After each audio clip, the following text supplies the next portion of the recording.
40 acres and a mule. That was the original promise to newly freed slaves at the end of the Civil War. That plan, which now almost seems proto-socialist in today's society, didn't actually happen because in 1865, President Lincoln was assassinated and his racist pro-Southern Vice President Andrew Johnson took control over Reconstruction of the South. That was the first concept of reparations and one that never came to fruition.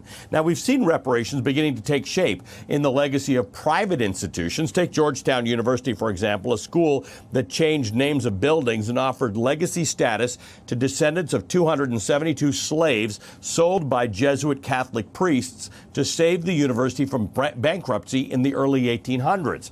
It's a school grasping with its own history in order to reconcile with the past. Now a new generation of protests has reignited a discussion of reparations, including cash payments to the formerly enslaved. This as today's black families have just 10% of the wealth that white families have accumulated. Let me just be clear about this.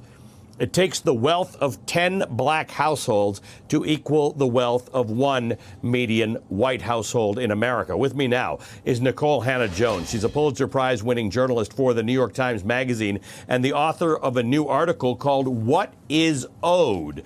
Nikole, great to see you. You actually mentioned, you tweeted that you weren't sure about putting this article out here. You weren't sure about whether this is the time for it to be written, but you decided that it was important for white America not just to read books and not just to be allies and not just for companies to say the right things, but to understand that there is an actual debt that can be monetized that is owed to descendants of slaves. Tell me how you conceptualize of this. Absolutely. So I had been researching an essay for reparations that was going to be part of the 1619 book project, but it wasn't to come out until sometime next year. But as I was watching, people taking to the streets in these protests, I just kept thinking we're not actually getting to the root of black disadvantage in this country. Slavery and Jim Crow were systems of economic exploitation above all else. And they led to the extraction of wealth from black Americans and the inability of black Americans to accumulate wealth. So when we look at why do black people struggle with poverty? Why do black Americans live in the most segregated neighborhoods? Why do we attend the most inferior schools? Why are we more likely to be policed? All of this goes back to wealth. And yet we weren't having that conversation. What is required, I think the very least we should be able to expect of our society is that citizens cannot be killed by law enforcement with no consequence. But if we're going to be in a transformational moment, we have to do something about the theft of black wealth and how wealth really proscribes black life in this country. The theft of black wealth is a question that a lot of people have trouble with as they're coming to terms with their privilege. And I would argue that many Americans are now doing so. As they're coming to terms with their privilege, they have trouble with the idea that I didn't participate in that original sin, in that theft. I didn't hold slaves. My family didn't hold slaves. When polled, do you think the federal government should or shouldn't pay money to black Americans whose ancestors were slaves? 73% say no. So what's the conversation to be had with those people who wish to be allies, who wish to understand their privilege, who wish to understand that something needs to change in terms of the fact that if you didn't have slaves and you didn't participate in the original sin, your participation in the privilege makes you culpable? Right. So I think I try to make it very clear in the article that reparations is not about punishing white Americans. Reparations is a societal debt. No one in this country also signed the Constitution, yet we still want the protections of that Constitution. We still understand how we benefit from a Constitution, even though we weren't personally involved in that. That's the same thing with society.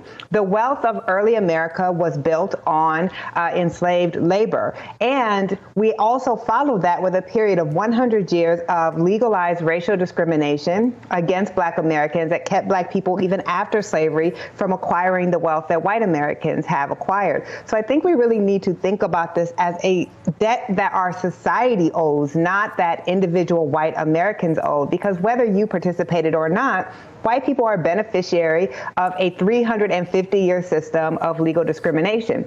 And the last point I'd like to quickly make on that, Black people during slavery, immediately after slavery, tried to sue for reparations. They tried to get reparations from the government or a pension for formerly enslaved people.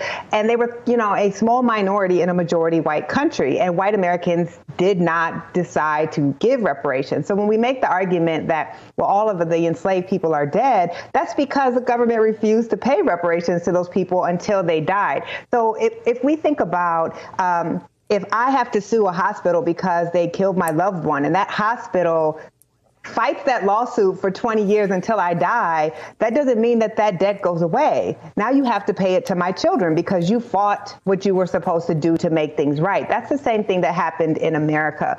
And discrimination did not end with slavery. I make the case very clearly in my article that until, my father's generation was still living under racial apartheid in this country and legal segregation, and the theft of wealth continued until then.